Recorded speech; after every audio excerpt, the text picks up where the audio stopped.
And a good spiritual morning to you once again. I'm Father Cosmas. Thanks for joining me today for a quick chat and, of course, our morning cup of coffee. And I wanted to talk a little bit today about the Grammy Awards that took place last Sunday. Apparently there was a pretty controversial performance. I didn't want to comment on it right away. I want to let the dust settle for a few days. But people have been asking, Father, did you see the Grammys? What did you think of this performance? Was it satanic? Is the Christian church being persecuted? And what can we do about that as Orthodox Christians? So I'm going to try to handle all that in the next 5 minutes and see how far I get. I did not see the Grammy Awards. There's no reason for me to watch those. I didn't watch the Academy Awards. And if I'm not going to watch, what Hollywood considers its movie stars, I'm certainly not going to watch the carnival folk that show up at the Grammy Awards. Absolute waste of time. So I didn't watch it. And I'm not even going to mention the name of the artist or the song because I don't want to give them the satisfaction of you Google searching or looking them up on YouTube. Please, if you didn't see it, don't waste your time looking at it because that's what this is about. Like everything else, it's about money. It's about people trying to promote their brand, right? You have people that have to get out on stage and perform. Well, if it was just a couple of people getting on stage and singing a song, would we be talking about it? Probably not, unless it was an amazing performance. And, really well written, well performed, great lyrics. And shouldn't it be, if it's winning a Grammy, so amazing that it can stand on its own without all of the other stuff and theatrics associated with it?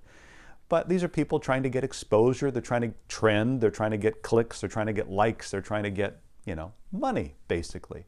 So that's why this happened, first and foremost. Does that make it satanic? Well, in a sense. It's not satanic worship in that, no one was sitting in the middle of pentagrams with candles killing goats. It wasn't satanic worship, but it was, in a sense, satanic. Remember who Satan is and what he did, right, and what he does. He's an angel that's supposed to worship God, but he can't do that. He wants to worship himself more than God. He puts himself before God. And that sort of self-worship, self-interest, self-love, right, taken to the final degree, that's who Satan is. That's satanic. And in a sense, you have a whole group of people in society right now acting satanic. Well, what do I mean by that? Well, they believe in God, kind of, whatever that means. But they reject organized religion. That's why they think performances like this, they're okay. Because it's a rejection of organized religion. And why are they rejecting organized religion? Because they don't want anyone telling them what to do. They want to make their own decision. I want to do what I want to do. Well, what about what God tells you to do? Well, God doesn't really say for me to do anything. God is love. And God will accept me no matter what I do. Well, that's not you worshiping God. That's you worshiping you. And that's, yes, satanic. Because you just sort of reinvent God every week, however you need to sort of just align with whatever you believe and whatever you're doing. That's self-worship. You believe in yourself, and that's it. And God is just there to make you feel better about the choices you're already making. And so in that sense, it is satanic. Is it a form of persecution? Well, the Christians right now in the church is definitely being persecuted. Right now in, pretty mild ways, right? There is persecution. We're being marginalized, we're being excluded, we're being mocked. That's happening. But if the narrative continues, the dialogue continues the way it's going to get pretty bad pretty quickly. What do I mean? Well, right now we have, the Constitution to protect us. We have freedom of speech, we have freedom of religion. However, once a certain group in society deems that certain kind of belief and certain kind of speech can incite violence against a particular group, then it becomes hate speech, right? We already have that we've coined that term. And so it's only a matter of time before hate belief, right, follows right behind that. And then we're being told, well, no, you can't preach that. You can't say that. You can't believe that. You can exclude people from this or that in your religion because then that's inciting violence against them. That's a form of persecution, and that's illegal. You can't do that anymore.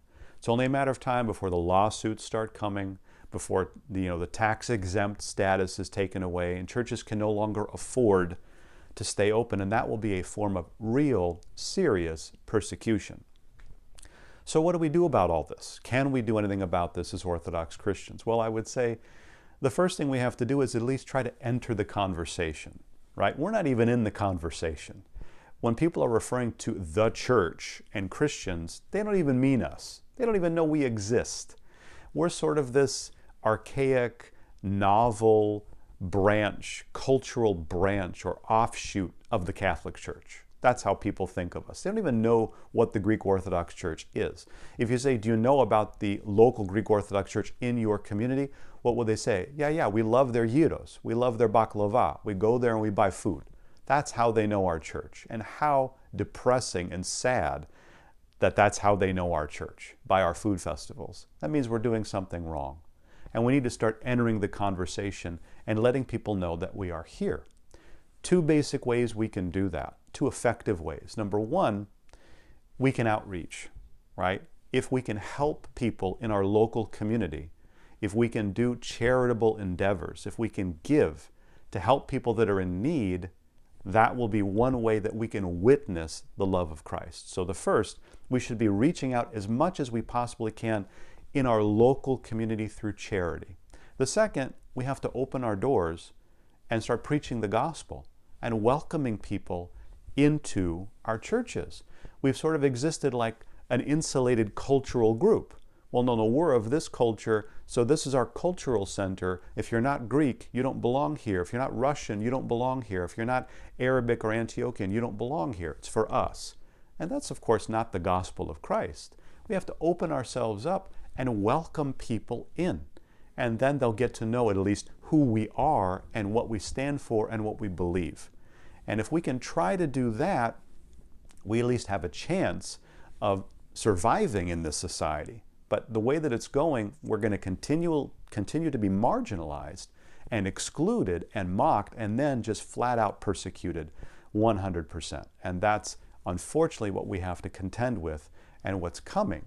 And we have to start, as I said, opening ourselves up with love, helping people and welcoming people in, and we have to do that each and every day. Amen.